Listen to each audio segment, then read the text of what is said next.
యేసుక్రీస్తు ప్రభువారు చనిపోయి తిరిగి లేచిన తర్వాత ఇక స్త్రీ అని లేదు, పురుషుడని లేదు, అందరు కూడా క్రీస్తునందు ఏకమై ఉన్నారు. ప్రకటన గ్రంథం 5వ అధ్యాయంలో చూస్తే ఆయా భాషలు మాట్లాడు వారిలో నుంచి, ఆయా జాతుల ప్రజల్లో నుంచి, ఆయా రాజ్యాలలో నుంచి ప్రజలను ఆయన కొన్నాడంట. వారందరిని ఏం చేశాడు ఆయన? ఏం చేశాడు? రాజులైన యాజక సమూహం. హల్లెలూయా. Kings and priests. పురుషులు మాత్రమే ప్రీస్ట్ అన్నాడా? లేదు.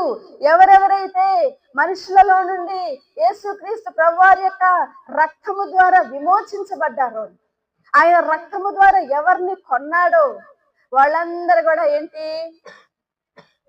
రాజులైన యాజక సమూహం. స్త్రీ అయినా పురుషుడైనా ఆమె రాజు, స్పిరిట్ లో రాణి అంటాం కదా ఫిజికల్ గా, కానీ స్పిరిట్ లో రాజు, యాజకుడు. హల్లెలూయా.